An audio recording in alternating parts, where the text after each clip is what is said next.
Buenos días a todos. Muchísimas gracias de haber llenado esta sala.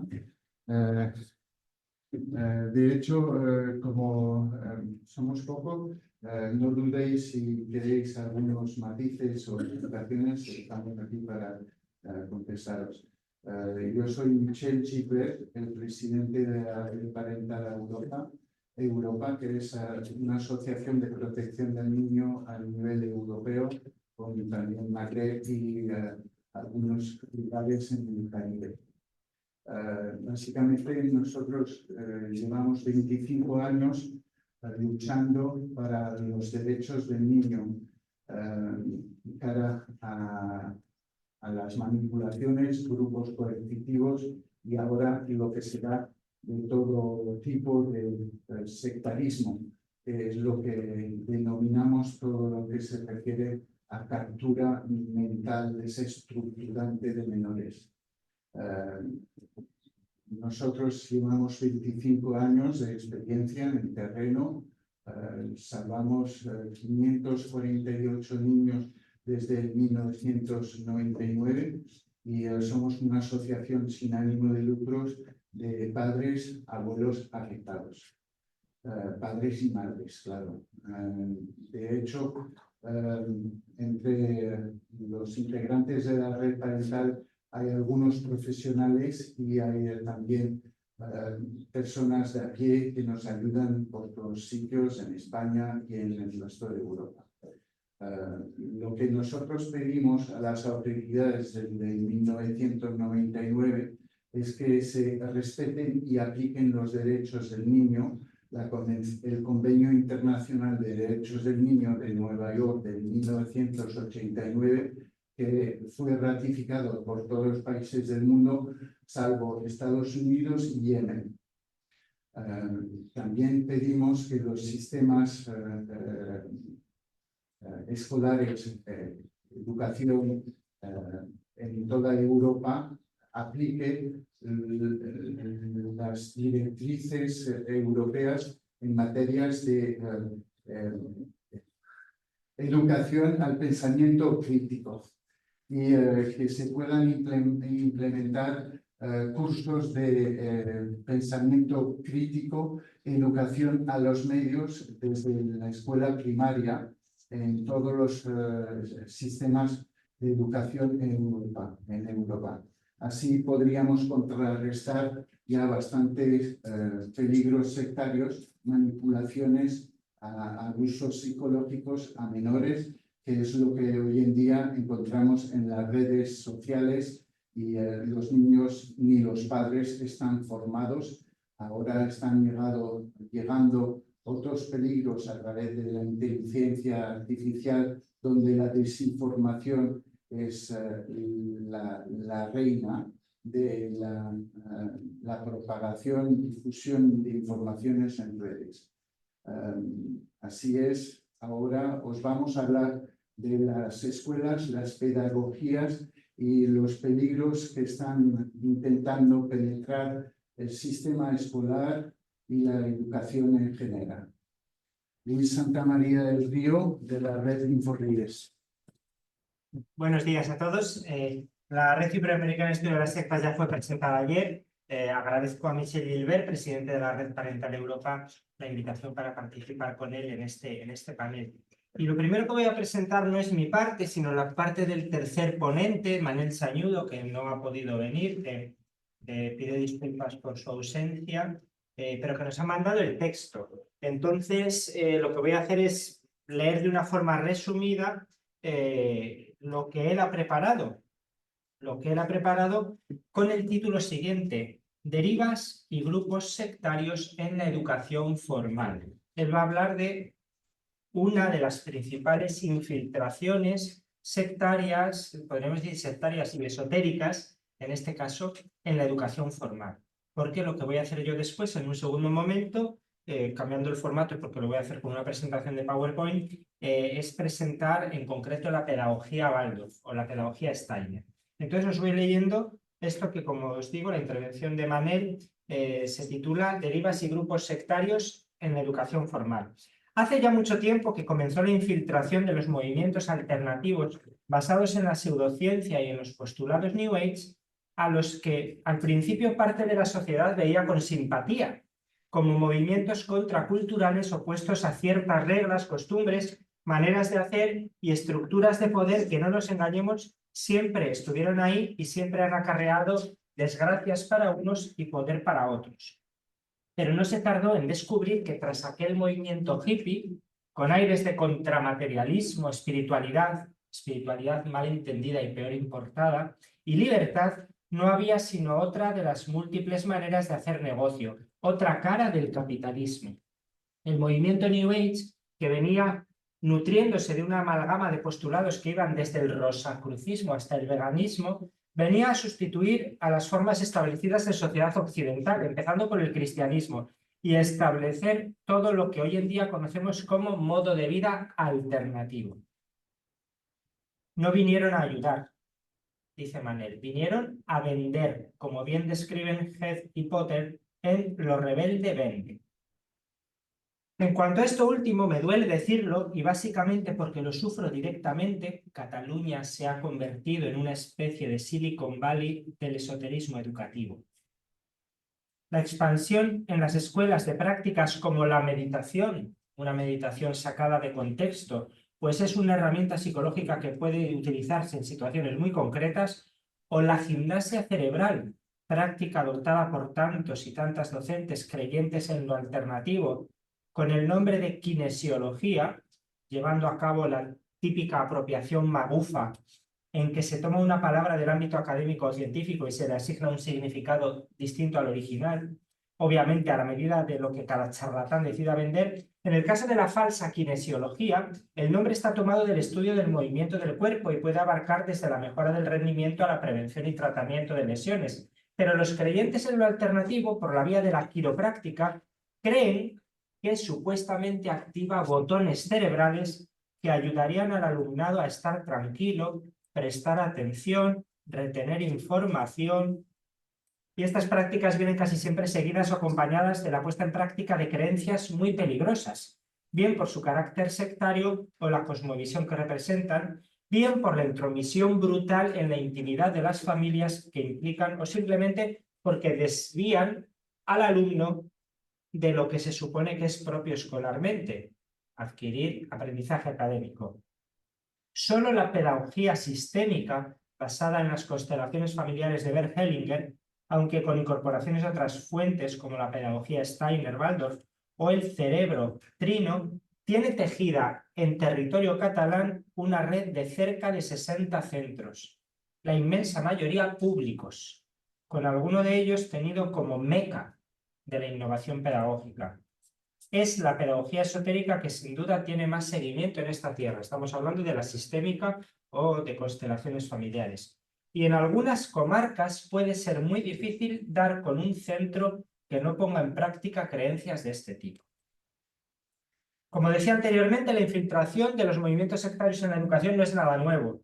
Desde la institución de las escuelas Steiner-Waldorf en 1919 o la organización del Yunque en las universidades mexicanas de los años 50 del siglo pasado, a la infiltración de la cienciología en diferentes organismos educativos, incluyendo ministerios de nuevo mexicanos y de los Estados Unidos de América, pasando por los postulados escolares de Salem, el Instituto de Salem, de California, la pedagogía holística o la pedagogía 3000 y sus derivados. Cada movimiento trata con más o menos éxito de captar adeptos o adoctrinar al alumnado, bien sea fundando su propia red de centros, como hizo la antroposofía, de lo que os hablaré yo después, o parasitando la red de escuelas ya existente utilizando diferentes estrategias.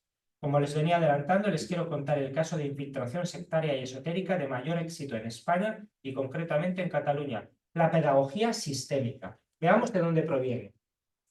El paradigma sistémico tiene su origen, como su propio nombre indica, en los modelos de estudio científico de los sistemas que encontramos en diferentes ámbitos, incluyendo la cibernética, la comunicación y los sistemas sociales y culturales, la biología. Se trataría más bien de una metateoría. La primera teoría general de sistemas que toma importancia es la del biólogo Ludwig von Bertalanffy, ¿vale? que habla sobre todo en eso, en campo biológico, natural. La segunda, la teoría de sistemas de Niklas Luhmann, que aplica el enfoque sistémico a los sistemas sociales. Pasamos ya del ámbito natural o del organismo al cuerpo social. En tercer lugar, la teoría de sistemas de Humberto Maturana y Francisco Varela, que se centra en los sistemas vivos y la autopoiesis.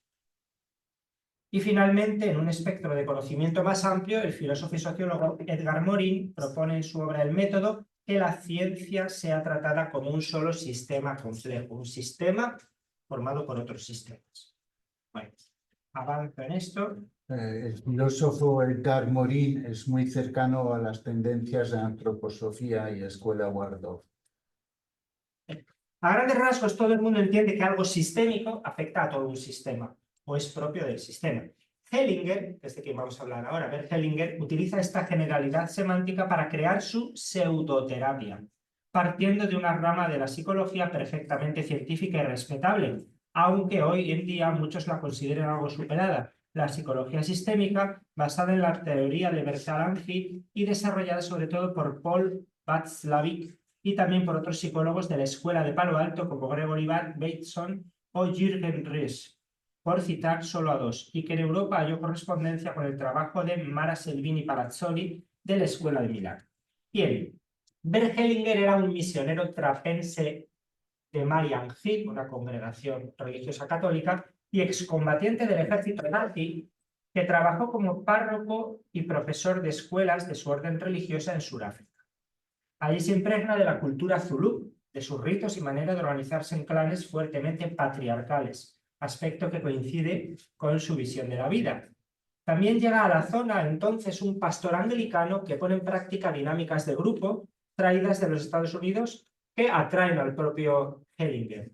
Vuelve a Alemania en 1968 y, aunque tuvo una crisis de fe, lo nombran superior de su congregación religiosa, Marianhill, pero 3 años después, 68 al 71, deja la orden, aunque mantiene su nombre religioso, Bert, y ya entonces había comenzado a formarse en dinámicas grupales y empieza un periplo de formación que según los centros que enumera, o no existió ese periplo o no completó, en psicoanálisis, terapia de sujeción de Prekop, terapia de grito primario, análisis transaccional o hipnosis ericksoniana. Y no menos importante, aprende a manipular a las personas mediante la programación neurolingüística PNL. Disculpad, que se me apaga esto. Y la terapia Gestalt de los Pearls, otra apropiación indebida, esta vez de la psicología de la Gestalt de Wertheimer, Lewin y Köhler, juntamente con el lenguaje de predicador que utiliza. Al mismo tiempo, conoce las prácticas de esculturas humanas que utiliza la terapeuta familiar Virginia Satir y las teorías antes mencionadas de la terapia familiar sistémica de las escuelas de Palo Alto y Milán, y las adapta a su nuevo modelo. El terapeuta y el cliente ya no desarrollan posibles soluciones en el diálogo, sino que es solo el terapeuta el que muestra la solución correcta a un conflicto. Ahí el cliente o paciente queda excluido de esta revelación. No habla de diagnóstico, Manel, dice revelación. A principios de los 80, Hellinger es una de las estrellas de la psicoescena gestáltica de Múnich, pero él y sus seguidores o imitadores han basado su táctica en apropiarse de términos al más puro estilo pseudocientífico y cambiarles totalmente el sentido. Pero con tal éxito que, por ejemplo, ya casi nadie reconoce a Virginia Satir como creadora de las originales y válidas constelaciones familiares. Los seguidores de Hellinger suelen citar algunos nombres de científicos, convenientemente mezclados con pseudocientíficos, para intentar dar una pátina de credibilidad y respetabilidad a su delirio. Bien, aquí Manel señala algunas de las cosas que ellos citan, como autores que os he mencionado ya previamente. Pero ¿en qué se basa la terapia de constelaciones familiares según Hellinger? Él sostiene que hay hilos energéticos invisibles que unen a los miembros de una familia a través de las generaciones y que hay experiencias, conflictos y traumas que pasan de una generación a la otra, especialmente de abuelos a nietos, pero también de padres a hijos, porque no han quedado resueltos esos conflictos y traumas. Y en estos hilos energéticos invisibles, se produce un enredo que crea transferencias, haciendo que la persona tenga los mismos comportamientos u otros relacionados, siempre dependiendo de la interpretación subjetiva que haga el terapeuta, tenga los mismos comportamientos la persona que su antepasado, que su ascendente, o desarrolle las mismas enfermedades o dolencias relacionadas con el hecho, caiga en adicciones, atraiga los accidentes o incluso sea víctima de crímenes como la violación. Para Hellinger, los sistemas se basan en 3 reglas o 3 órdenes básicos. Cuando oigáis hablar de órdenes, los órdenes del amor, como dice Hellinger, es esto. El primer orden es el derecho a pertenecer al sistema. Nadie puede ser excluido y si alguien lo es, otra persona adoptará su papel inconscientemente en el sistema y sufrirá los mismos problemas o, según la interpretación que convenga al terapeuta, problemas relacionados con esa persona excluida. Estas transferencias pueden actuar en cualquier sistema, aunque no sea la familia. Por ejemplo, un grupo de amigos, una empresa, un hogar de acogida o una escuela, que es lo que nos interesa. Y también pueden ser causadas por falta de reconocimiento o una injusticia. Entonces, primer orden, el derecho a pertenecer al sistema. Segundo orden, la jerarquía. En el pensamiento sistémico siempre hay jerarquías rígidas y saltarnos esas jerarquías trae consigo enredos. En un sistema familiar de origen, el padre siempre tiene prioridad, seguido de la madre y luego van los hijos, de mayor a menor. En algunas interpretaciones, la madre se puede representar en último lugar, con los hijos en orden de nacimiento detrás del padre. La mujer siempre tiene un papel secundario, cuando no de malvada, en ese pensamiento sistémico. Incluso hay prescripciones sistémicas a la hora de dormir en pareja. El hombre duerme a la derecha de la cama, la madre a la izquierda puede apoyar la cabeza sobre el corazón del hombre y deja su corazón libre para pensar en los hijos. Incluso hay jerarquías de una relación anterior sobre las siguientes, que las tienen que honrar. Cuando uno se casa, la nueva familia pasa a ser prioritaria, pero hay que seguir honrando a los padres y al resto de antepasados. El vínculo también es un concepto importante, pero no va incluido en ninguno de los órdenes explícitamente, aunque tiene relación con ellos. Pero aquí Hellinger ya está plantando las bases de un sistema de pensamiento patriarcal, curiosamente seguido en su mayoría por mujeres. Pero patriarcal hasta en lo más aberrante. Un ejemplo es este. Según Hellinger, el hombre tiene derecho a satisfacer sus necesidades sexuales y la mujer que no permanece en su lugar o rompe las normas propicia que inconscientemente la hija o el hijo, normalmente la hija, tome inconscientemente el lugar de la esposa. Y es que, como veremos luego, las mujeres son culpables hasta de sus propias enfermedades, por menospreciar o tratar injustamente a los hombres. Y la mujer ha de seguir al hombre porque si no la relación fracasa. Incluso el país del hombre tiene prioridad sobre el de la mujer. En caso de divorcio, claro, los hijos tienen que ir con el padre, porque afirma que el padre honra a la madre en ellos y están más seguros. Esto tiene su correspondencia en una escuela sistémica o en casos donde docentes sistémicos deben tomar una decisión en casos como este. Y llega el tercer orden. En el caso de los incestos y abusos sexuales hay una relación con el tercer orden, que es el orden del equilibrio entre el dar y el recibir. Como la mujer no dé, el marido toma aquello que es suyo y que él estaría encantado de dar, pero no recibe, en la figura de la hija. Los sistémicos han intentado justificarlo posteriormente desde la pedagogía sistémica, apelando a Maturana y su concepto de homeostasis, pero es una apelación a la autoridad de un científico que queda cogida con pinzas. Se pueden poner muy pesados con este tema. El supuesto desequilibrio en las relaciones puede dar lugar a interpretaciones tan locas como la del origen de las toxicomanías. Bueno, aunque no lo mencionen como parte de los órdenes sistémicos hellingerianos, hay conceptos como los vínculos, la expiación o la situación de las mujeres en la sociedad que forman parte indisoluble del pensamiento constelanoico. Un neologismo muy bonito que acabo de descubrir ahora en el escrito de Manel. Los vínculos serían aquellos hilos invisibles que unirían a las personas sin que se den cuenta en un campo de energía por donde transita la información del sistema. Desde el libro de Rupert Sheldrake, Una nueva ciencia para la vida, los hellingerianos han encontrado una coartada por confirmar, en otras palabras, las teorías de su gurú y darle aún otra capa de apariencia científica.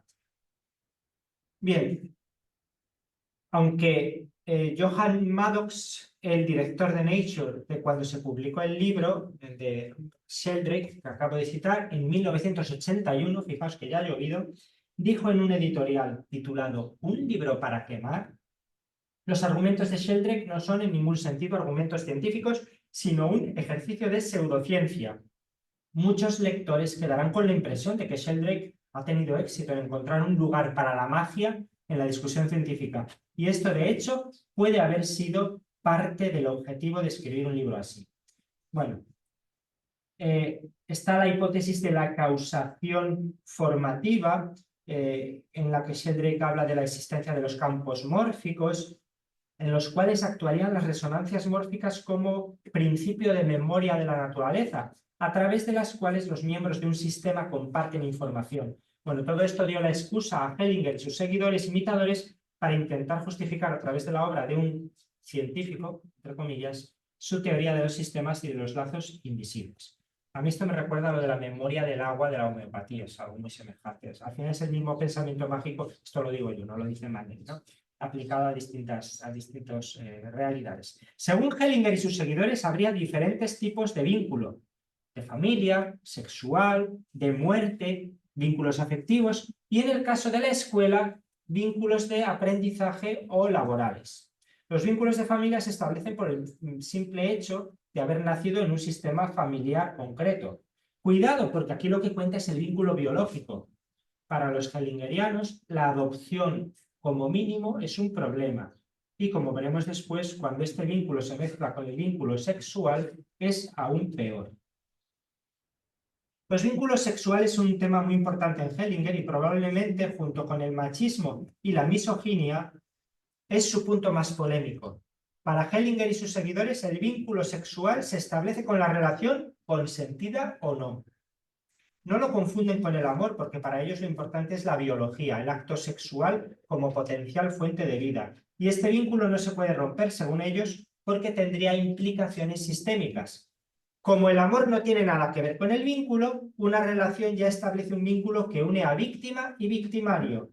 Y denunciar al violador, estamos hablando de violaciones, si alguno no se había dado cuenta, denunciar al violador haría que la víctima inconscientemente sufriera consecuencias negativas, porque rompería el vínculo o provocaría un enredo en el sistema. Ahora el violador y la víctima, por ese vínculo sexual, forman un sistema nuevo. Además, se supone que las consecutivas relaciones sexuales con diferentes parejas, con diferentes personas, son más débiles cada vez.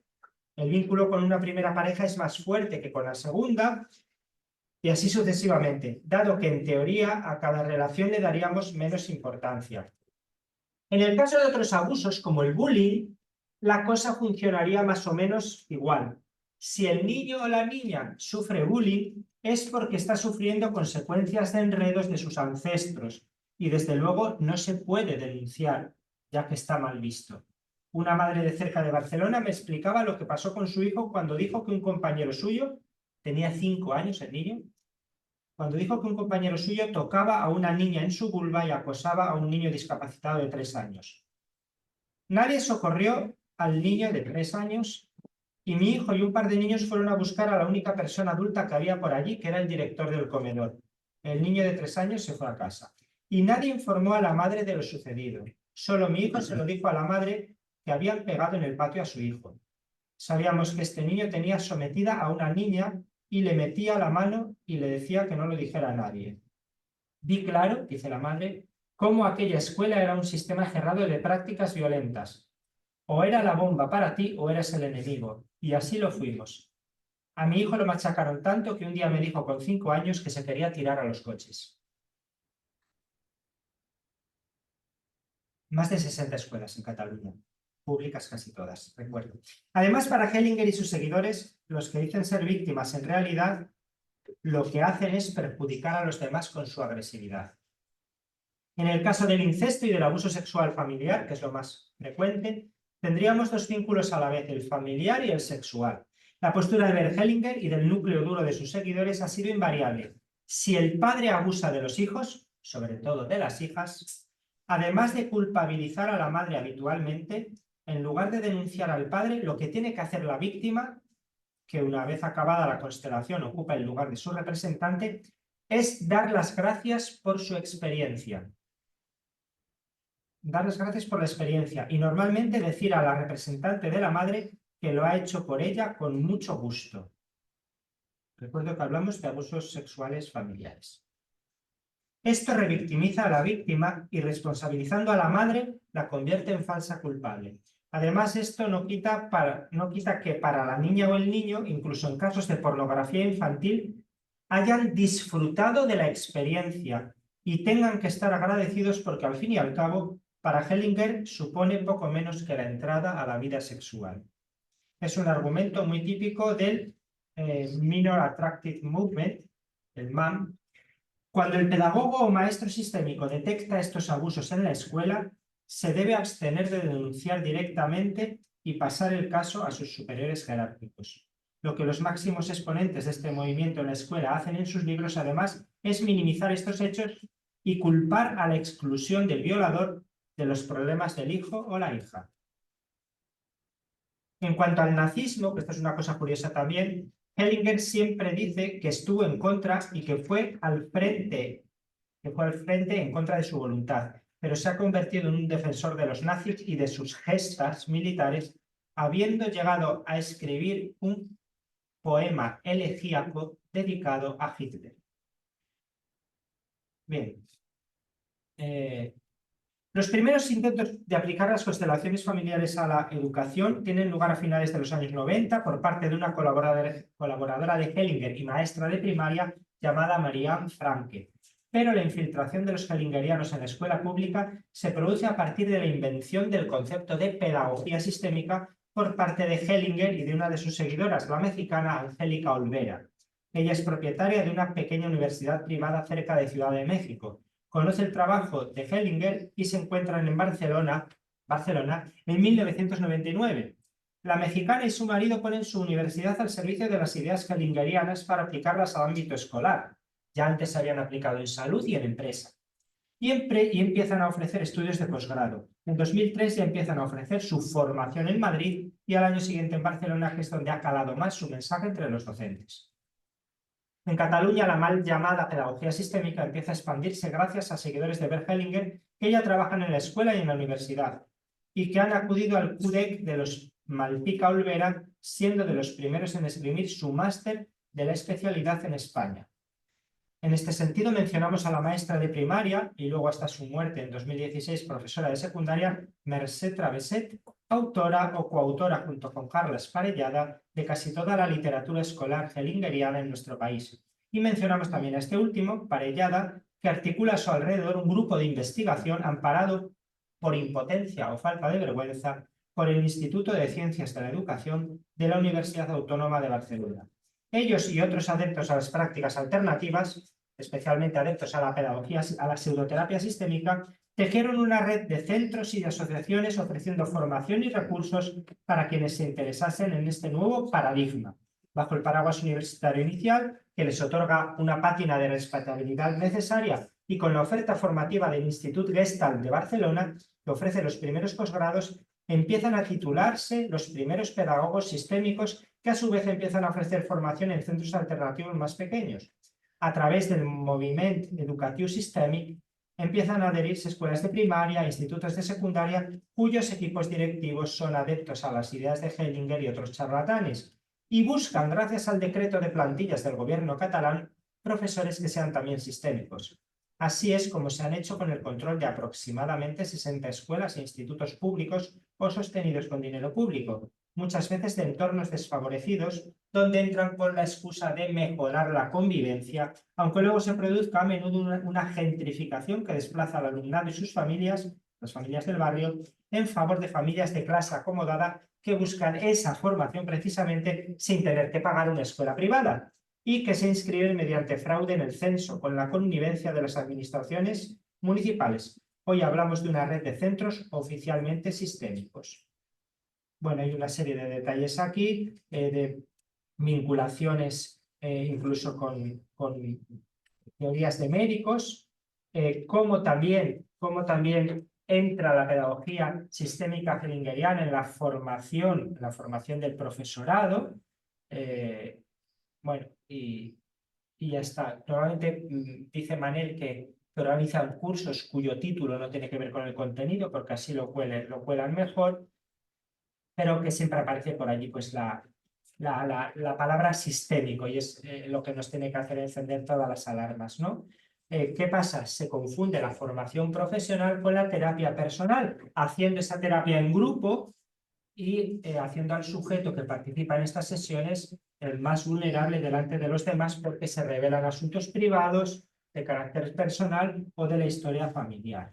Bueno, se dan rituales esotéricos, que dicen que no son esotéricos, situaciones emotivas, catarsis, cosas que son impropias de una formación profesional, ¿no? Que dice aquí Manel que parecen más propias de un exorcismo en una iglesia evangélica o una aquelarre de aprendices de grupo. Y cuando acaba el curso, la mayoría de asistentes siguen en ese grupo porque se han convertido en seguidores de un líder, se han convertido en sus adeptos, ¿no? Bueno, este adoctrinamiento se da a los docentes, pero también en las escuelas oficialmente sistémicas pasa de los docentes a los alumnos. Así, por ejemplo, en la Escola Nova del Cervelló, en Barcelona, niños y niñas participan en rituales de inicio o final de curso, o aprenden a hacer constelaciones familiares con muñecos, a veces con los Playmobil, es muy típico, ¿no? Para solucionar los conflictos y diferencias entre ellos y organizarse según las jerarquías que Bert Hellinger ideó. En muchas escuelas sistémicas no se ordena alfabéticamente, sino por orden de nacimiento, lo que da además un estatus prioritario, porque luego no hay igualdad, obviamente. Bien, en cuanto a las familias, su intimidad se ve afectada hasta el punto de que un docente o director puede meterse en sus asuntos. Un ejemplo de esto es el del director y la tutora de una escuela donde trabajé, que falsificaron un informe certificado para favorecer, en un caso de divorcio, que la custodia de los hijos fuera para el padre. El padre es el que hace que estén seguros y honra a la madre en ellos.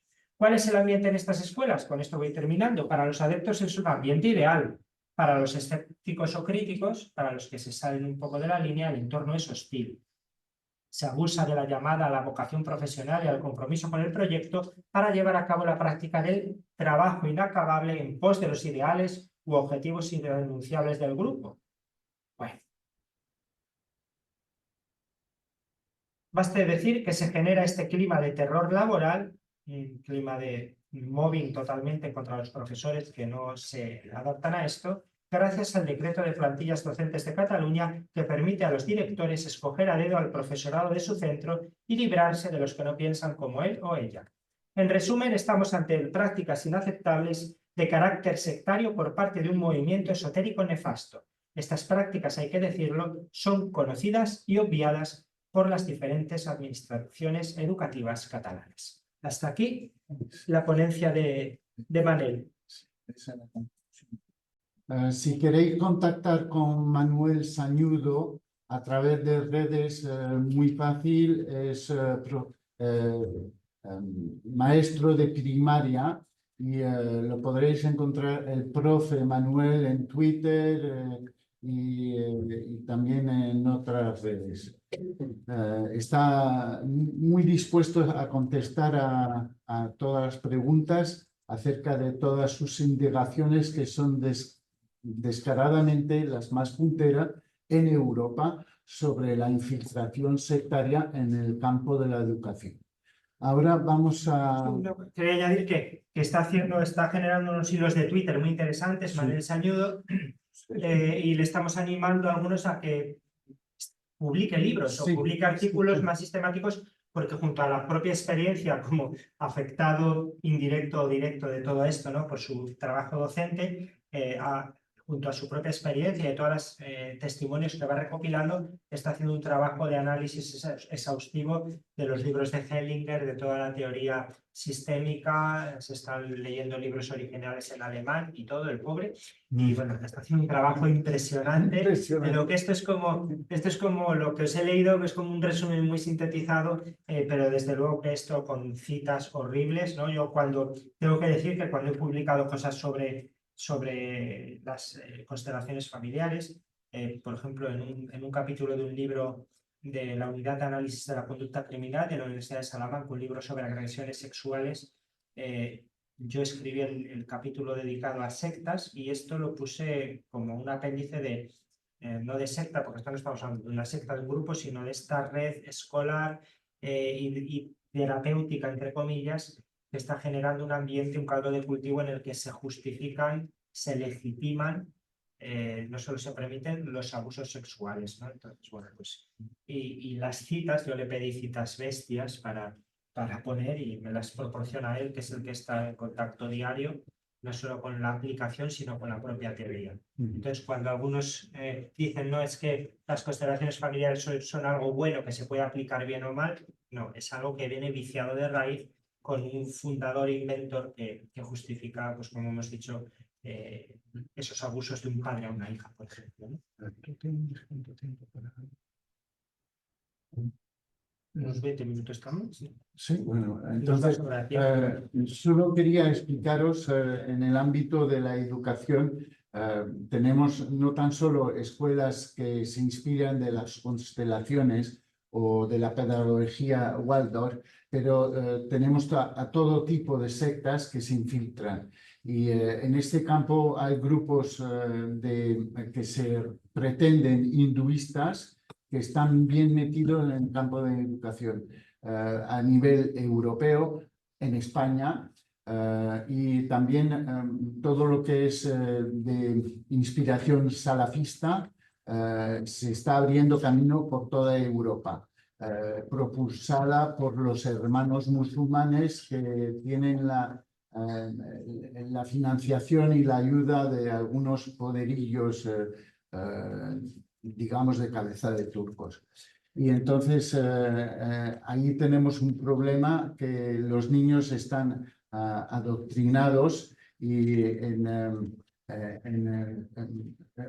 pseudo religiones radicales que pueden ser de origen hinduista, musulmán, judío, que en París se intervino el año pasado una escuela de origen ultra ortodoxo, como dicen los judíos muy púdicamente, pero que son radicales integristas que no tienen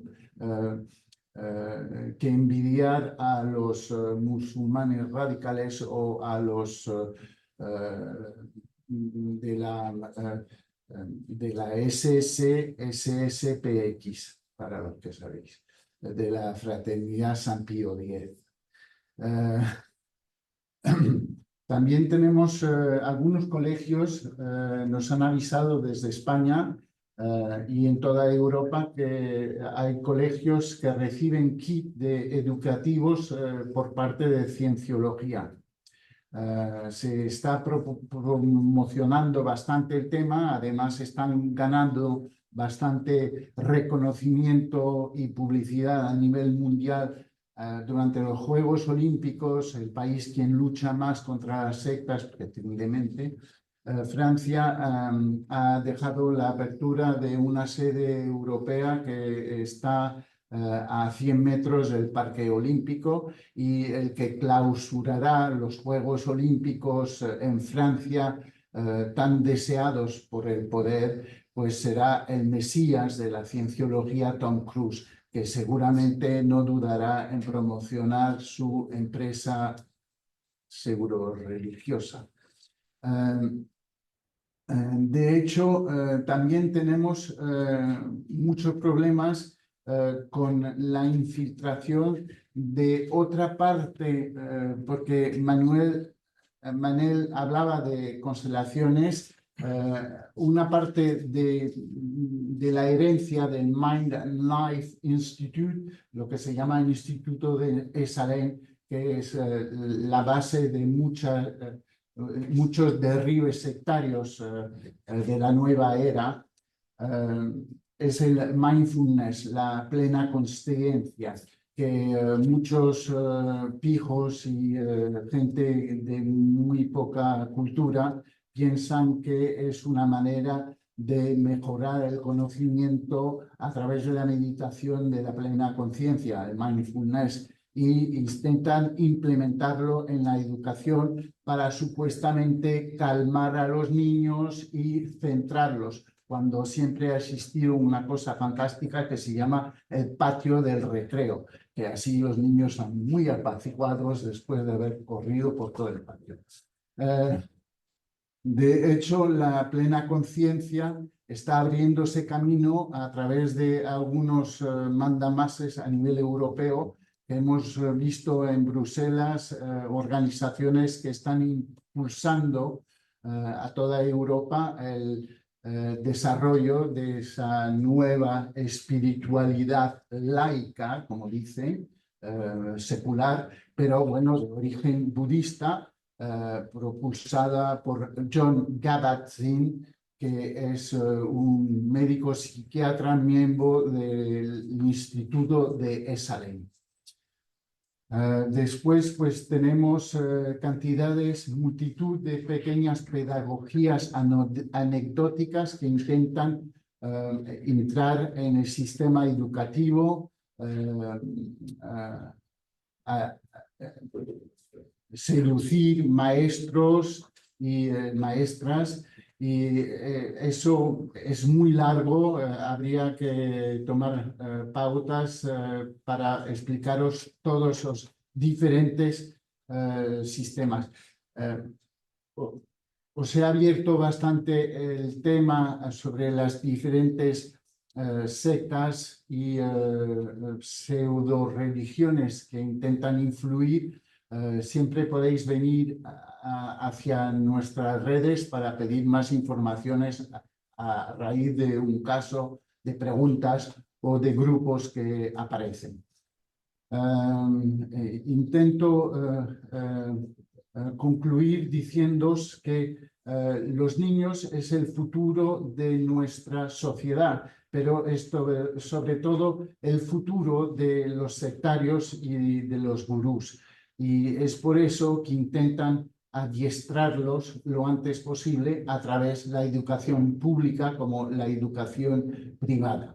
En España no hemos podido obtener por ninguna vía cifras precisas, pero estamos hablando de algo como 471 colegios no concertados, privados, pero las sectas y las pedagogías pseudo-religiosas y con carácter sectario se infiltran también en la enseñanza pública.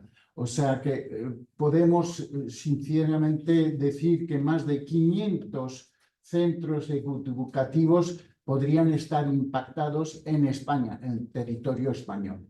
A nivel europeo ya hablábamos de 10.000 centros educativos, que hay países que se les da mucho a aceptar o a institucionalizar algunas sectas o pseudo pedagogías, como puede ser la de Waldorf de Steiner, como Alemania, Austria y otros países.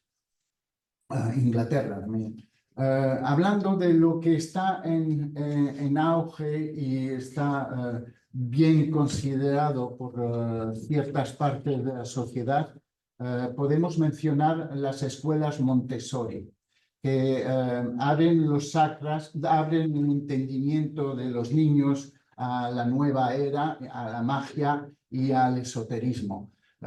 Tenemos que recordarles que la Bella María implementó el sistema educativo del duce Benito Mussolini en el 1939. Después, pues, se tuvo que enfadar o no le dieron lo que necesitaba a esa eminente psiquiatra, pedopsiquiatra, y entonces se tuvo que largar a la India, donde montó escuelas Montessori, ayudada por la familia Arundele, que fueron los sucesores de la Blavatsky de la Sociedad de Teosofía. Si necesitáis documentar, tengo algunas fotografías que encontramos de la señora María Montessori y su hijo con la pareja Arundele en su danza masía de Pondicherry. Es por eso que las primeras escuelas Montessori se montaron en la India y siguen hoy en día funcionando. En España tenemos censado algo como 30 escuelas Montessori en esa cifra de 471 centros privados alternativos que existen en el territorio español. Después, María Montessori, no sé por qué razones exactamente, pero apareció en Barcelona e intentó hacerse amiga con Francisco Ferrer, que rápidamente entendió la manipulación o las circunstancias y le dio largas. También tenemos entre los diferentes sistemas pedagógicos en Europa puntualmente algunos pedagogos de la nueva educación en la que había Steiner, Montessori, Freinet, Ferrer y tantos conocidos y reconocidos, algunos que muy sanamente. Pero también hay algunos que ponen algún problema, como puede ser las Forest School, las escuelas del bosque, se me escapó el nombre ahora, pero bueno, lo encontraréis rápidamente en redes, Forest Schools. Esas escuelas que se dan muy de moda entre las poblaciones europeas del norte, pueden conducir los niños en las creencias mágicas esotéricas, ya que están en los bosques y ven aparecer gnomos y otras criaturas del bosque. Bueno, ahí llegamos. Sinceramente, no dudéis en hacer preguntas, pero creo que es más importante que Luis pueda desarrollar una típica escuela sectaria reconocida como peligrosa por la MIBILUDES, Misión Interministerial de Lucha contra las Sectas en Francia, y reconocida también con su carácter sectario preciso por los informes parlamentarios belgas y franceses. En el 2006, la única comisión de investigación parlamentaria en Europa y en el mundo sobre los peligros sectarios que azotaban a los niños fue realizada en París, en el Parlamento francés, en la Asamblea Nacional, y nuestra asociación participó con 2 conferencias a los diputados. De estas comisiones sale que las escuelas Steiner tienen claramente un estatuto de sectario y son vinculadas directamente a lo que se denomina antroposofía, fabricado por Rudolf Steiner, un personaje muy conocido por las élites nazis en el tiempo de Adolf Hitler, la mujer de Himmler siendo una fórofa impenitente de Rudolf Steiner. Bueno, lo he titulado Una bomba en las aulas porque es algo que está ahí y de lo que solo somos conscientes en muchas ocasiones cuando pasa algo gordo. Por ejemplo, con la cuestión de las vacunas. En las escuelas Waldorf hay una negativa total a la vacunación, entonces ha habido momentos en los que esto ha saltado por los aires. Si no, pues sigue pasando desapercibido y hasta con acuerdos con las administraciones públicas. Adelante. Bien, se multiplican en diversos países estas escuelas, llamadas Waldorf, veremos por qué, o llamadas Steiner, por el apellido de su inventor, que proponen una pedagogía alternativa al colegio tradicional y, como nos decía Manel en su ponencia, lo alternativo pues tiene esa patina de, bueno, qué bien, novedoso frente a la escuela tradicional, tan dirigista, tan de contenidos, de memorizar, tenemos que... Entonces, claro, pues Waldorf, Montessori son las cosas más socorridas, más conocidas y más de moda. Es una moda, ¿no? Y muchas familias no saben realmente lo que se encuentra detrás, porque Waldorf es el modelo educativo de la sociedad antroposófica, que es uno de los principales grupos esotéricos contemporáneos. El año pasado, en la convención que hubo en Marsella, de la FECRIS, la Federación Europea de Centros de Investigación e Información sobre las Sectas,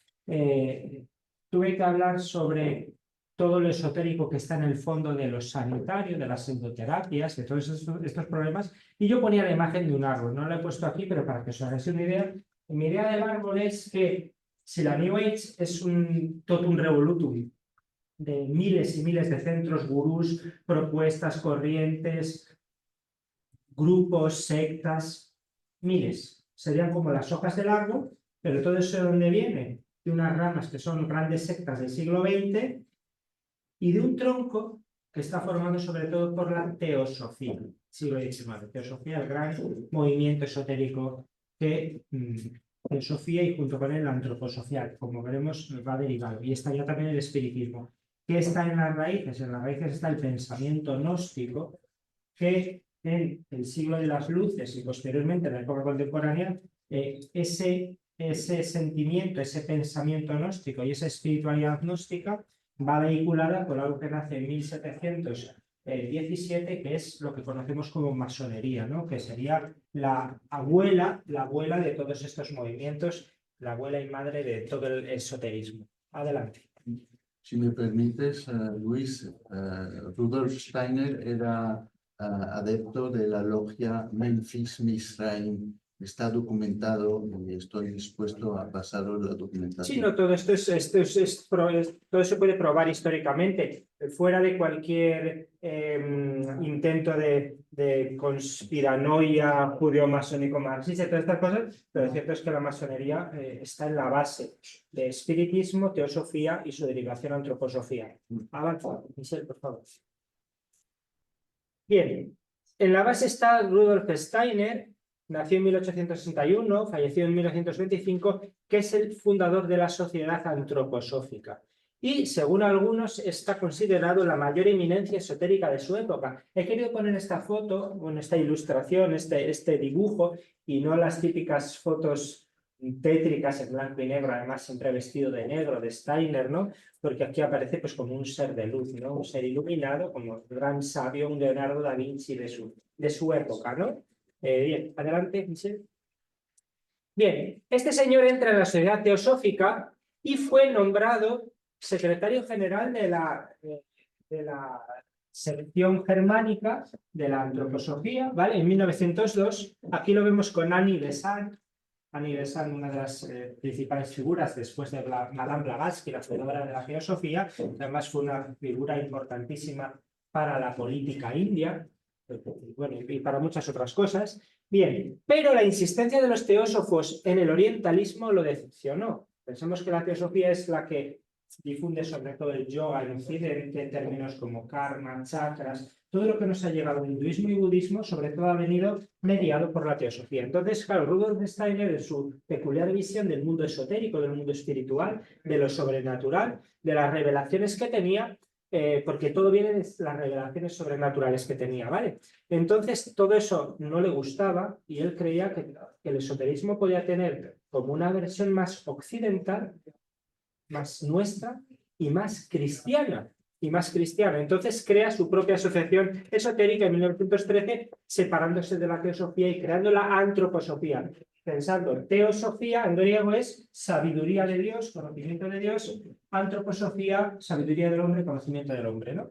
Bien, para cultivar mejor la genuina vida espiritual, es una de sus expresiones. Adelante. Su actividad más destacada fue la de conferenciante. Dio cientos de conferencias, normalmente eran ciclos de conferencias que daba en distintas ciudades de Europa, sobre todo luego en Suiza cuando crearon el Goetheanum, que es su sede, su meca, su Vaticano, ¿no? Goetheanum porque para él la figura intelectual fundamental es Goethe, pero viajaba por muchos países y bueno, todas esas conferencias han dado lugar a un corpus de más de 100 libros, están publicadas sus obras completas, no solo en alemán, en su versión original, sino en un montón de idiomas, ¿no? Entonces es un hombre que tocaba todos los palos, sabía de todo, pues un sabio, ¿no? Un Leonardo da Vinci. Y la sombra de la antroposofía se sigue proyectando en la actualidad a través de las escuelas Waldorf, pero no solo las escuelas Waldorf de las que hablamos hoy, sino las comunidades para discapacitados Camp Hill y algunas otras iniciativas de Steiner o basadas en sus principios, como la agricultura biodinámica, la euritmia, la gimnasia Bodmer o el mismo Triodos Bank, además de la comunidad de los cristianos. También tiene su versión política, la triformación, su versión sindical, su versión, bueno, la marca Veleda de productos cosméticos es antroposofía, también algunas marcas de productos homeopáticos, es decir, es toda una galaxia antroposófica. Si os interesa esto, por ejemplo, Mauricio Schwartz tiene algunos vídeos en internet contando toda esta galaxia antroposófica, ¿no? Es amplísimo, es amplísimo. Y a veces ocultan esas vinculaciones ideológicas, pero ahí está, ¿no? Si os queréis reír un rato, la agricultura biodinámica es algo totalmente desquiciado y bueno, se está poniendo de moda y ahora los vinos biodinámicos son lo más codiciado del mundo. Bien, para que veáis eso de la galaxia, cómo es cierto, aquí os pongo lo que un blog crítico con la antroposofía del Reino Unido hizo en el año 2009, todo esto ha aparecido, ¿vale? En el año 2009 con este mapa de asociaciones, entidades dependientes de la antroposofía. En rojo, la educación Waldorf, en azul, en este azul clarito, de cuidado social, de educación curativa, todo lo terapéutico, entre comillas, los negocios, un montón de cosas, ¿vale? Finanzas, medicina antroposófica, que no lo he dicho, que también tiene su versión medicinal, etcétera, etcétera, ¿no? Bueno. Bien.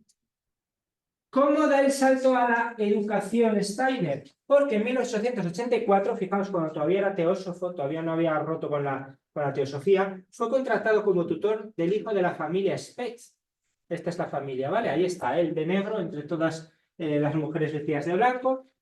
Tenía hidrocefalia aquel niño, era un niño al que la educación había descartado por mucho dinero que tuvieran sus padres, pero trabajó con él como tutor y consiguió el éxito tanto en lo intelectual como en la salud física del niño, que llegó a estudiar una carrera, llegó a estudiar medicina y ser médico, ¿no? Entonces esto se vio como algo pues, milagroso, gracias a la sabiduría de Steiner. Y unas décadas después, ya siendo antropósofo, independizado de la teosofía, con su sistema de pensamiento esotérico, en pleno apogeo, creó las escuelas Waldorf para aplicar esa experiencia que había tenido en casa de la familia Spetz. El empresario Emil Molt, propietario de la compañía de tabaco Waldorf Astoria de Stuttgart, le encargó la creación de una escuela para los hijos de sus empleados. Y aquí pues vemos el matrimonio de Emil Molt y su mujer Berta, ¿no? Con los primeros niños de esa escuela y los maestros. Bien, y se abrió la primera escuela Waldorf en Stuttgart en 1919 con la dirección espiritual de Steiner, que era el que marcaba cómo iba a ser la pedagogía. Bien, creció mucho su reputación, su fama como pedagogo, además de filósofo, conferenciante, científico, lo era todo, y tuvo mucha aceptación en Inglaterra, donde fue invitado a lugares de prestigio a dar conferencias como la Universidad de Oxford. En el año 25 se inauguró una escuela según la pedagogía Waldorf en Londres, otra en Holanda, y en 1928 ya salta el charco y abre una en Nueva York, ahí podéis verla, pues en un edificio noble del centro de la ciudad. Y bueno, dice Gary Lachman, que ha escrito una biografía fantástica de Steiner, una es una biografía, es agiografía, o sea, lo está poniendo como sabio, santo. Bien, pues Gary Lachman en esta biografía que está publicada en España por Editorial Atalanta, pues si a mí me interesa, tras la muerte de Steiner en el año 25, la pedagogía Waldorf, dice, constituye la opción más popular de formación alternativa, atrayendo más solicitudes que otros métodos pedagógicos alternativos como las escuelas que nos citaba antes Michel Montessori. Hace una década ya se contaban más de 800 centros educativos inspirados en Steiner en el mundo, la mitad de ellos en Europa, ¿vale? Bien, en España esto llegó en el año 79, pensemos que todo lo sectario tuvo aquí un auge, pues claro, una vez que termina la dictadura, ¿no? Y se abre todo, pues ya está, ¿no? Entonces en Las Rozas, en Madrid, se abre el primer jardín de infancia Waldorf, además, fijaos, empezando con los más pequeños, siempre es más fácil por ahí. Ahí en Las Rozas, de hecho, tiene su sede la Asociación de Centros Educativos Waldorf y otras entidades de carácter estatal. Y ahora mismo, por lo que he podido comprobar ayer para actualizar datos, en España hay 13 centros de formación del profesorado basados en Waldorf, ¿vale? Son privados y eso. 34 centros asociados de educación infantil, primaria, secundaria y bachillerato. ¿Esto que he puesto en rojo qué es? Porque yo el último cálculo que había hecho fue del año 2017. Y en el año 2017 hasta 2024, en estos 7 años, lo que ha cambiado es que han subido 7 centros, han bajado los que denominan iniciativas educativas amigas, quizás porque algunos hayan pasado a ser, eso ya no he ido comprobando, hayan pasado a ser centros asociados, y 18 centros de padres y madres, centros de día de padres y madres, ¿no? Bueno, tienen distintas formas así para poder colar, ¿no? La pedagogía de alguna manera, siempre que no se les permita pues tener un colegio, ¿no? Y 3 entidades o centros de pedagogía curativa y socioterapia. Bien, aquí podemos ver los mapas de ambas modalidades, los centros Waldorf asociados y las iniciativas Waldorf amigas. Como veis, hay una mayor importancia, como en tantas cosas de este tipo sectario y esotérico, en lo que es Cataluña, Levante, Costa del Sol. Cataluña, Levante, Costa del Sol, aunque también pues en el centro, Madrid, aquí en el norte pues hay algunas cosas. Bien. ¿Y Canarias? Sí, Canarias siempre, Canarias obviamente, claro. Baleares, no, bueno, sí, Baleares hay esto. Y sorpresas como esta, por ejemplo, cuando uno consulta el listado de todas esas iniciativas, centros, etcétera, se encuentra con que, al menos que lo reconozcan públicamente, porque habría que mirar uno por uno, no sé si veis algo aquí, los catalanoparlantes, bueno, esto lo tenemos todos, ¿verdad? Si veis algo aquí que llama la atención. Acreditat per el Departament d'Educació de la Generalitat de Catalunya. ¿Vale? Bien, pues ahí está. Bien, muy bien. Como dice Manel, o sea, esto confirma lo que decía Manel Sañudo, ¿no? O sea, cosas que se saben y ya está. Entonces, ignorancia, complicidad, no lo sé, habría que ver cada caso. Adelante.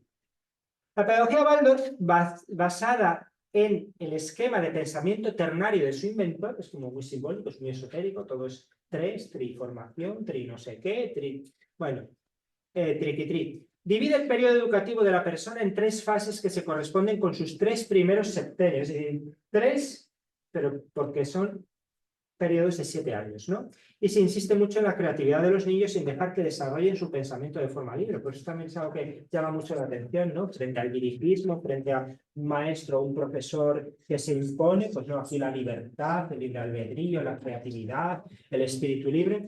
Fijaos, estamos hablando entonces de los 3 primeros septenios, que sería la educación. A partir de los 21 años ya no tenemos nada que educar ni nada que esto, ¿no? Vale. Entonces, la primera fase del nacimiento a los 7, de 7 a 14 y de 14 a 21, es de lo que vamos a hablar ahora. Adelante, Michel. Corresponde a los dientes. No se emplean libros de texto, sino que son los propios alumnos los que componen su libro, que se les entrega en blanco al comenzar la asignatura, y así a lo largo de una escolarización completa cada niño habrá compuesto un centenar de libros. ¿Vale? O sea, un libro que es un cuaderno escolar. Bien, adelante. El arte tiene un lugar fundamental en la enseñanza y no hay exámenes ni ningún elemento que pueda fomentar la competitividad. Los informes elaborados por los maestros y que sirven como evaluación de los alumnos van acompañados por poemas o cuentos elaborados por los docentes o tomados de las obras de Steiner o de Goethe. Así muestran lo que sus maestros esperan de ellos. Para mí me recuerda mucho a algunas cosas que hemos escuchado, por ejemplo, ayer cuando se nos hablaba de aquella aquel grupo evangélico canadiense, radical, baptista, ¿no? Bueno, pues eso, es decir, lo que se espera de uno, pues... La educación parte de la concepción antropológica de Steiner, que diferencia 3 dimensiones también en el ser humano: la fisiológica, la psicológica y la metafísica. Bueno, esto es algo común, esto aparece en muchas cosmovisiones, en muchos textos de la antigüedad, tal, ¿no? De cuerpo, mente, espíritu, o cuerpo, psique, alma. Bueno, bien. Aunque también habla de 4 partes: cuerpo físico, cuerpo etéreo o aura, cuerpo astral y el ego. Fijaos aquí como vemos, pues, el tema de las edades, en espiral, con esos distintos cuerpos. Esto es algo que además luego ha impregnado gran parte del discurso esotérico New Age, y lo podemos ver en muchas propuestas, ¿no? Es decir, el ser humano tiene sus 7 chakras, pero además tiene 7 cuerpos. Bueno, pues aquí habla de 4, nada más. La educación ha de tener en cuenta tanto el aspecto terrestre como el aspecto celeste, ¿no? Lo terrestre, lo celeste, lo terrestre, lo cósmico, dicen aquí, que es el más importante. Claro, esto es lo más importante. Fijaos que esto quiere hacer como una versión esotérica del cristianismo, entonces, bueno, pues ya está, ¿no? Y se cultiva la vocación, o sea, en los colegios Waldorf no tienen tanto en cuenta lo profesional, lo terrestre, lo más materialista, sino lo más espiritual, simbólico, lo cósmico, ¿no? Que sería la vocación, a lo que está llamado. Sí. Además, no hay que olvidar que debido a la creencia, a la reencarnación y en el karma, para los antropósofos, fijaos, la personalidad no nace con el nacimiento. El yo de un recién nacido es tan antiguo como el de cualquier otra persona. Con la presente encarnación, él no permeó todavía los diversos envoltorios terrenos. En el momento del nacimiento, el ser humano tiene el cuerpo físico concluido, ¿vale?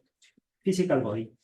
Pero el cuerpo etérico va consolidando el físico. Fijaos, cuerpo físico, cuerpo etérico, cuerpo astral y la autoconciencia.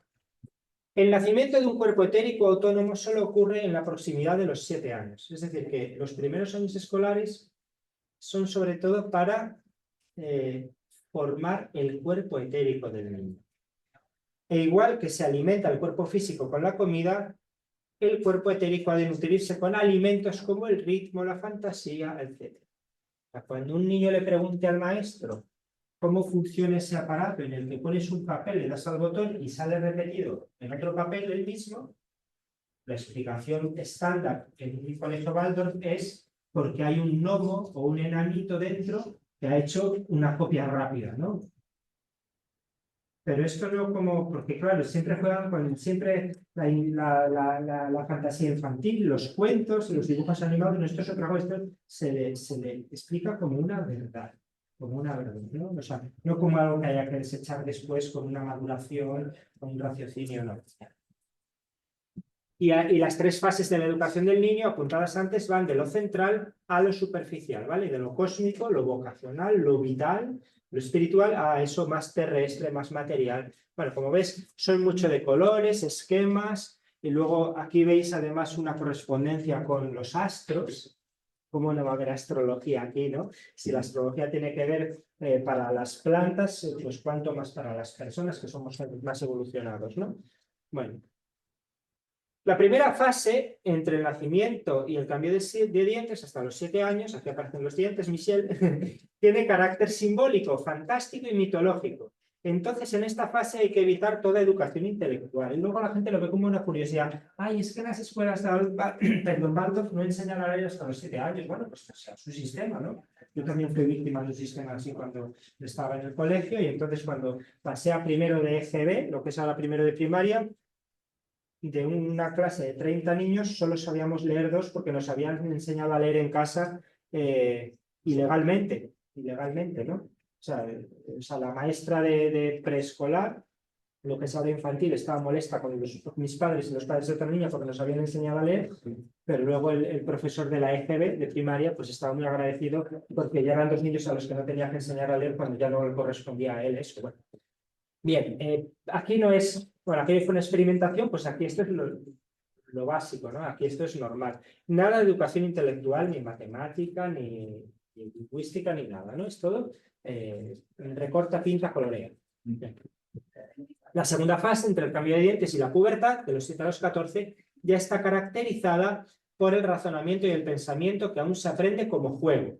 Comienza la educación formal con los elementos de lectura, escritura y cálculo que no se han introducido hasta ahora, como os decía. Y por último, la tercera fase del desarrollo humano tiene lugar entre la pubertad y el final del crecimiento, de los 14 a los 21 años, y coincide con el descenso de la persona a la realidad terrestre. O sea, ya se fastidia todo. Claro, esto cualquier padre o madre de adolescentes diría, bueno, es que es normal, ¿no? O sea, ojalá se hubieran quedado siendo niños porque esta etapa de los 14 a los 21 es fatal. Y uno puede decir que hay muchas intuiciones, hay muchas cosas que coinciden con la realidad, claro, como cualquier pseudociencia, ¿no? Siempre hay elementos veraces, reales, basados en evidencia o que coinciden con la evidencia, yo diría, pero el tema es que Steiner, cuando inventa todo esto, lo hace sobre la base de sus revelaciones sobrenaturales. Adelante. Claro, todo esto es que presenta la pedagogía Baldor, que es algo maravilloso, pero ¿qué es realmente la pedagogía Baldor? ¿Qué es? Sí. Bien. En primer lugar, hay estudios que muestran algo paradójico en cuanto a la libertad que la pedagogía Waldorf dice dar a sus alumnos. O sea, yo no voy a ir todavía al tema sectario, sino antes todavía. Para promover la libertad y la participación de los niños, dice una estudiosa brasileña, el currículo Waldorf es extremadamente estructurado y sus profesores bastante directivos. Es decir, las apariencias se engañan. De hecho, en esa investigación se critica que los alumnos dependan excesivamente de sus maestros, en concreto de los conocimientos, experiencias y cosmovisión de sus docentes, de manera que se constituye en un serio problema. Los niños no son expuestos a diferentes fuentes de información, perspectivas y puntos de vista. Nada de la libertad y eso. Además, el mismo estudio cuestiona la forma que tiene la pedagogía Waldorf de proteger a los alumnos de los problemas del mundo, algo que tendría un efecto negativo en su desarrollo y en su posterior situación en la vida real. Están en una realidad paralela, están en una burbuja. El sistema Waldorf ha sido puesto en el punto de mira y de preocupación, es decir, esto era una crítica muy básica desde la pedagogía, pero el Estado francés, como decía antes Michel, en sus documentos sobre el fenómeno de las sectas, se ha referido en algunas ocasiones a estas escuelas. El famoso Rapport Bouillard del año 1999, informe presentado ante la Asamblea Nacional, ya se refería entonces a 3 movimientos sectarios que controlan centros educativos en el país. Uno de ellos, la antroposofía. Y leo textualmente 2 párrafos desde el primero. Si bien es evidente que todas estas escuelas, las Waldorf, no revisten un carácter sectario, sin embargo, varias merecen una investigación a fondo. La comisión tiene, de hecho, conocimiento de derivas sectarias. Los métodos pedagógicos particulares en algunas escuelas han sido criticados especialmente por la Inspección de Educación Nacional. Así, los aprendizajes del lenguaje estructurado, de la escritura y del cálculo no son obligatorios antes de los 7 años. Además, los niños inadaptados al método de Steiner estarían sujetos al abuso y muchos no tendrían al día sus vacunas. Curiosamente, ¿verdad? Adelante, Michelle. Mientras que los precios publicados de la escolarización pueden considerarse asequibles para algunas familias, entre 14.000 y 18.000 francos por año, la Inspección de Educación Nacional ha identificado instalaciones donde las tarifas eran tan altas que los padres de los estudiantes, para poder pagarlos, se vieron obligados a trabajar para la antroposofía. Yo aquí añado que he conocido muchos casos de padres captados para la antroposofía. La Misión Interministerial de Vigilancia y Lucha contra las Diversidades Sectarias, la MIVILUDES, se ha hecho eco de la preocupación por la pedagogía Waldorf. En el año 2000, la MILS, que es Misión Interministerial de Lucha contra las Sectas, ya se llamaba, dedicó un amplio espacio a las escuelas Waldorf de Steiner. Y en el año 2016 contestó a una carta de consulta sobre este tema. La carta, divulgada posteriormente en Internet, afirma que la MIVILUDES recibe con regularidad informes y testimonios que expresan fuertes inquietudes y dificultades sobre las escuelas Waldorf de Steiner. La secretaria general de la MIVILUDES destaca que en dicha pedagogía se incluyen elementos de la doctrina antroposófica, ahí está, no solo está por detrás, sino que está dentro del contenido, y que un informe de Educación Nacional cuestionaba ya en el 99 los métodos fundados en la imitación, que van en detrimento de la capacidad crítica de cuestionamiento, algo que iría unido a la posibilidad de confusión en los alumnos entre creencia, interpretación y enfoque científico, al dar mucha importancia a lo simbólico y mitológico. Por su parte, también en Bélgica, lo comentaba antes Michel, el Centro de Información y de Avisos sobre Organizaciones Sectarias Dañinas, el CIAOS, el organismo gubernamental, también tiene en su página de internet algunas referencias a la antroposofía y a la pedagogía Waldorf. Y yendo ya al campo asociativo, pues la UNACMI mismamente de Francia, Federación de Asociaciones, ha publicado a lo largo de los años diversas noticias y testimonios que muestran la cara más oscura de la pedagogía Waldorf y su vinculación a la sociedad antroposófica. En un artículo publicado por la UNACMI, un antiguo alumno de estas escuelas habla de adoctrinamiento tanto sutil como explícito en las mismas y explica cómo pasó del colegio a formar parte de la antroposofía y a ser profesor. Considera que se adoctrina a los niños en un sistema de pensamiento cerrado y que es en realidad un atentado contra la libertad de conciencia de los niños. Y sigue la cita. Y el procedimiento es hábil, ya que la capacidad de extenderse de la antroposofía es mayor cuanto menos visible sea su carácter sectario. Como os digo, en el ámbito bancario, educativo, agrícola, etcétera, musical, médico. Hay gente que dice a veces, claro, pero no salen antropósofos los niños de estos colegios. Y digo, no, afortunadamente muy pocos acabarán en antroposofía, pero sí que salen con una vulnerabilidad mayor que los alumnos de cualquier otro colegio porque tienen una tendencia al pensamiento mágico, a la imitación de alguien que esté por encima y les enseñe sin cuestionar nada, que los hacen pues carne de cañón para las sectas y nos hacen una población pues, mucho más susceptible a la captación, sobre todo de movimientos de carácter esotérico, New Age, pseudoterapias, etc. Y con esto ya está el resumen. Se podrían dar muchos testimonios, se podrían aportar. Yo mismo he entrevistado a algunas madres que cuentan cómo, bueno, podéis encontrar por internet muchos recursos. Gregoire Perra, no sé cómo se dice Perra en... Perra, sí, igual. También pues es alguien que ha publicado cosas sobre el tema. Y bueno, también cabe destacar eso de que la Mibilud es una carta, la publica y después y tal. Yo supongo que responderá también a que la antroposofía tiene una fuerza grande y que ha conseguido vencer al Estado francés con algunos juicios. La Mibilud fue condenada por increpar la medicina antroposófica y nunca se recurrió a la decisión. Últimamente la Mibilud, para darles ejemplo, fue denunciada y condenada por la Corte Administrativa por el informe sobre los testigos de Jehová, que tienen que modificar.